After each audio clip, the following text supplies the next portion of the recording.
Hello again and welcome to day 5, Friday of my video week.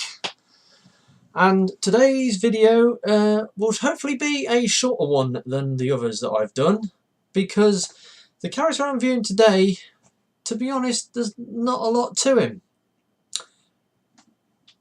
Who I will be doing today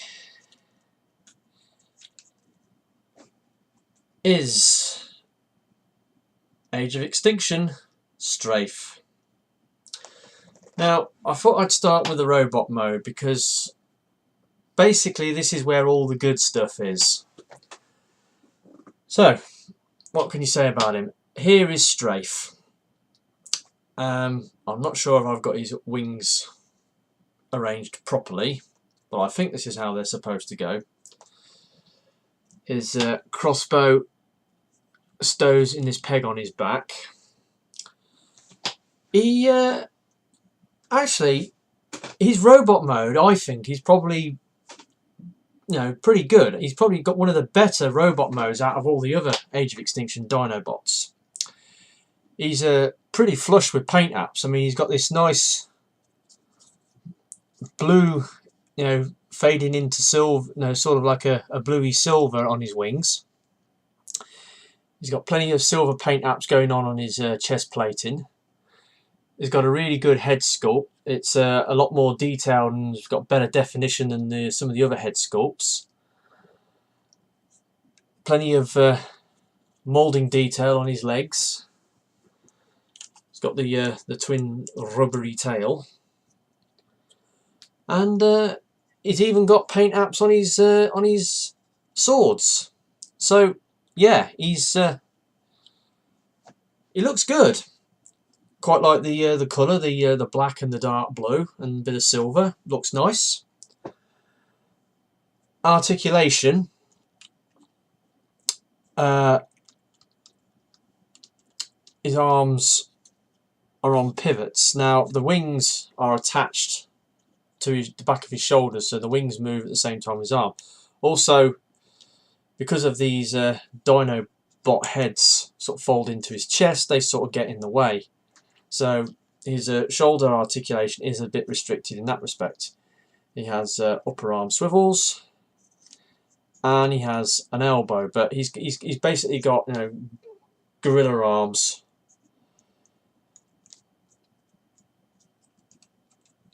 So it's the same on that. The head is on a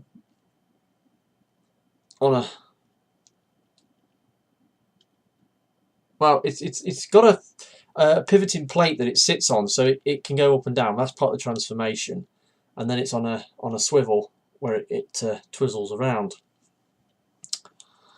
The legs, he's got ball jointed hips. He's got thigh swivel. He's got double knees, so he can basically pull his legs right the way back. But the second pivot on the knee is part of the transformation joint. And his feet are fixed, so they don't do anything. So there you go.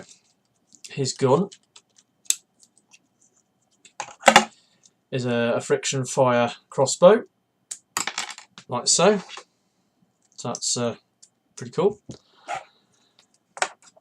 And yeah, there's not much more I can say about the robot mode. My particular one, I don't like the wings arranged like this.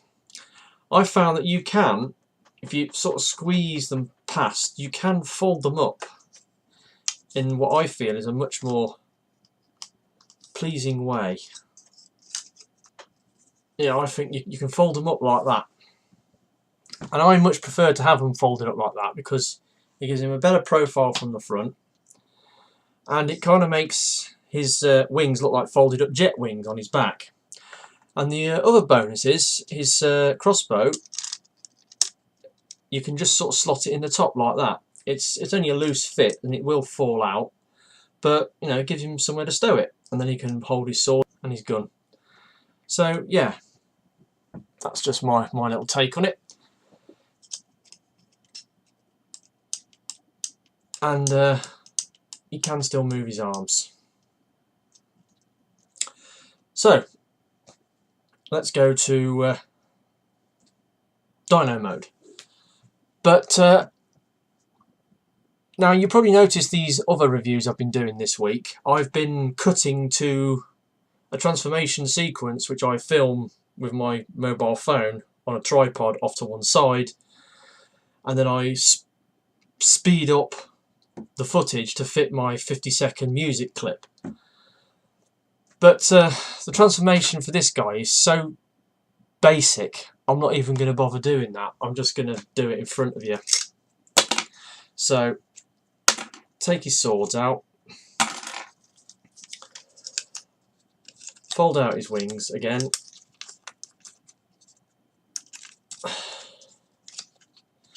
now the transformation on this, I think, is so basic it's unreal. Pop down the head,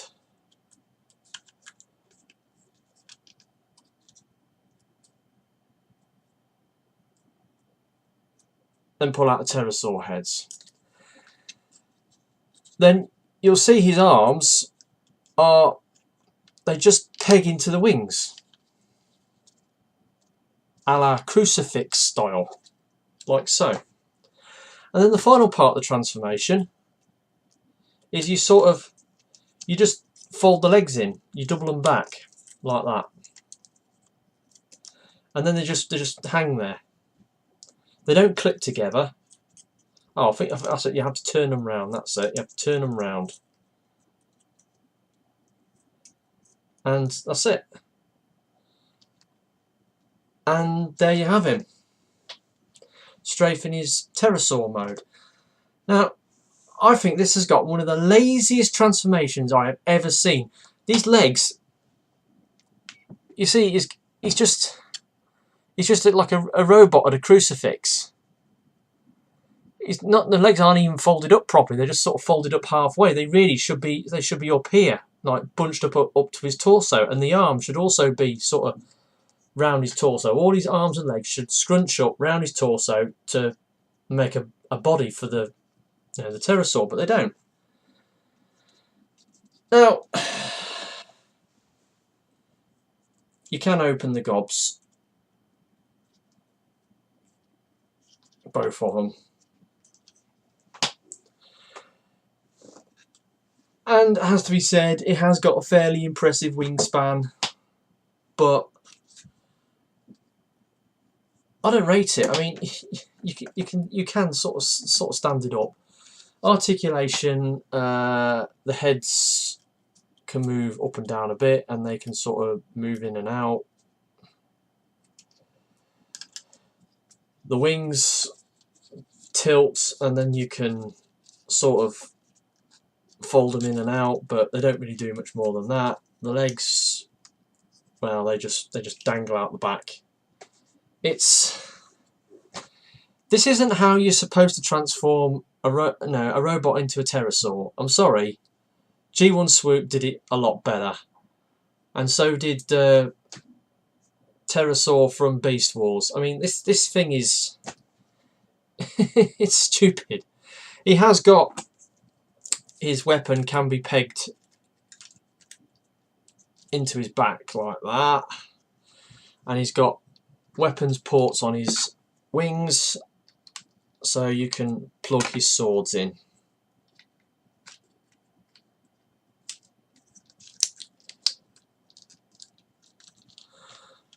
And that's it.